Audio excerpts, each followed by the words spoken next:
이제 내가 사람을 좋게 하랴, 하나님께 좋게 하랴, 사람들에게서 기쁨을 구하랴, 내가 지금까지 사람의 기쁨을 구하는 것이었다면 그리스도의 종이 아니니라. 아멘. 우리는 때로 정말 힘이 되고 도움을 청할 수 있는 어떤 사람을 만나면 예수님이 강력히 원하시는 일이 있어도 사람에게 초점을 맞출 때가 있습니다. 하나님께 초점을 맞추면 꼭 일이 어긋날 것 같은 그런 생각을 할 때도 있습니다. 본문에 나오는 갈라디아에서의 말씀, 그 말씀은 사람들이 다른 것으로 복음을 대체하려고 하는 신학적 부분에 대한 것입니다. 꼭 그렇게 해야만 하는 것인지 사람들은 자기가 옳은 대로 또 행동하고 말합니다. 그러나 우리가 분별해야 할 것은 성경을 무엇으로 원하시는지 바로 알아야 할 것입니다.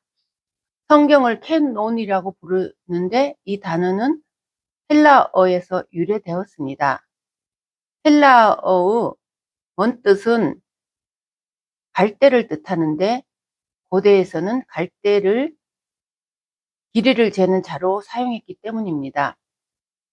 그리하여 기준, 척도, 표준 등의 의미로 확장되었지요.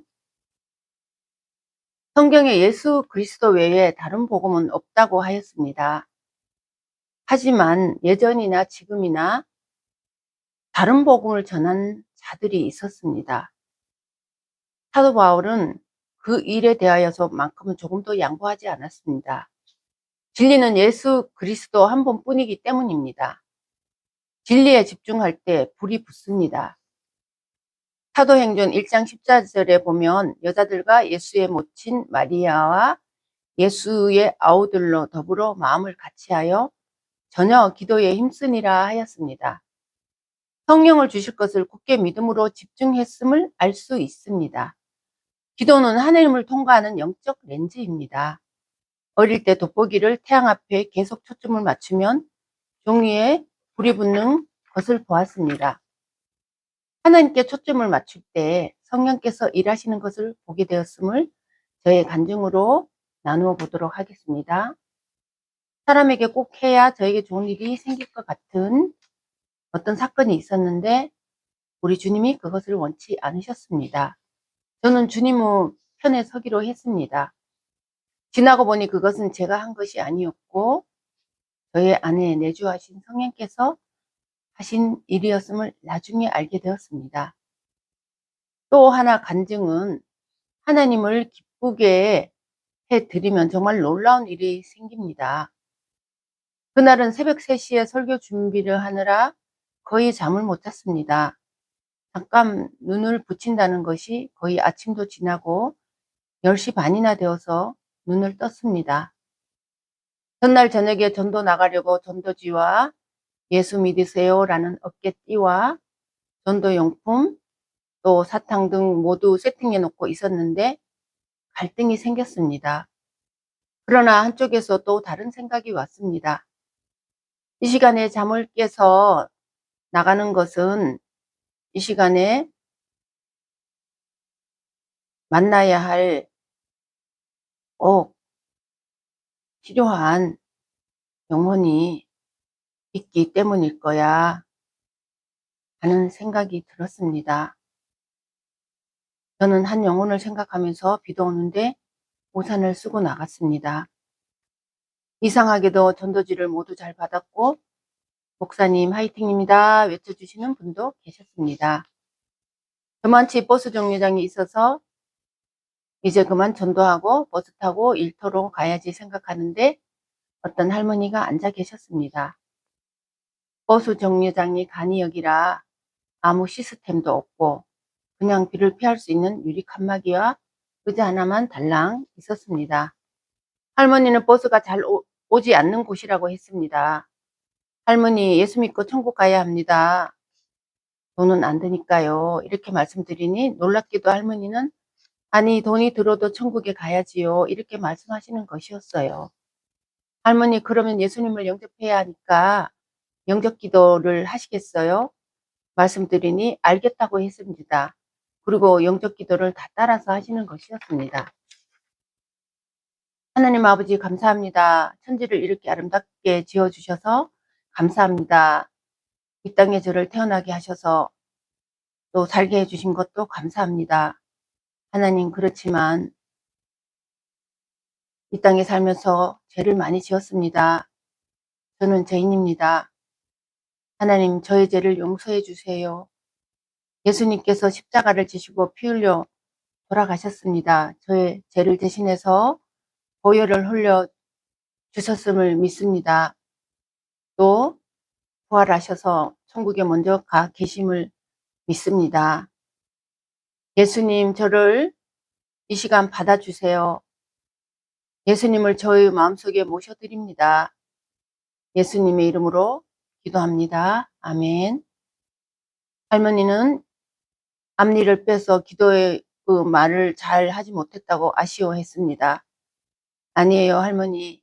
하나님께서 다 알아들으셨고 저도 다 알아들었습니다. 할머니, 이제 천국 백성이 되었으니 꼭 가까운 교회에 나가서 예배를 드려야 합니다. 하나님 아버지께서 이제 할머니의 이름을 찾으시니까요. 말씀드리고 일어나려 하는데 할머니는 무슨 할 말이 있으신지 머뭇거리시더니 기도를 부탁했습니다. 사연이 있었습니다. 손자 이야기를 길게 하셨습니다. 지금은 교도소에 있다고. 할머니 두 눈에서 눈물이 방울방울 흘러내렸습니다. 손자 얘기를 하면서 계속 우셨습니다.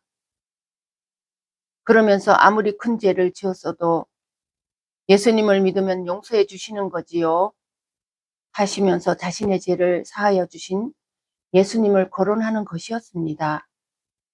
예, 할머니 손자도 죄를 회개하고 예수님을 믿으면 천국에 갑니다.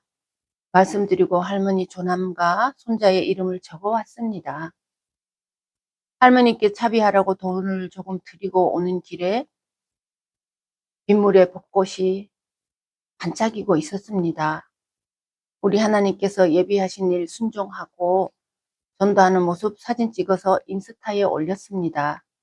왜냐하면 꼭 하나님께서 저희 모습 찍어야 된다고 말씀하시는 것 같아서 벚꽃나무 밑에서 인증샷을 했었거든요. 밤에 올리고 잠들었는데 8시간 만에 14개의 좋아요, 하트가 올라와 있어서 깜짝 놀랐습니다. 그렇게 많은 좋아요를 받은 것이 처음이었습니다. 하나님께서 전도를 얼마나 기쁘시게 받으시는가를 보여주시는 은혜의 정점이었습니다. 전도는 선택사항이 아니고 필수사항입니다. 아니, 우리 주님의 명령이십니다.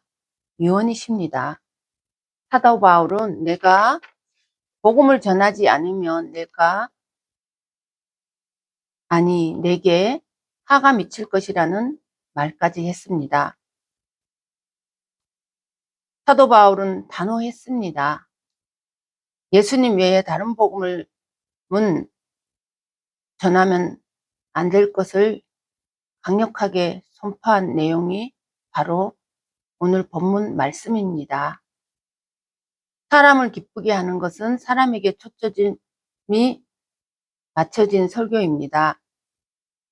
사람이 듣기 싫어해도 하나님께서 원하시는 설교를 하는 것이 하나님을 기쁘게 해드리는 것입니다.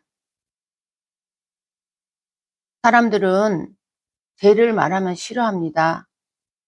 그러나 하나님을 기쁘게 하는 그리스도의 종이 될 때 불이 일어납니다. 성령의 불이 붙습니다.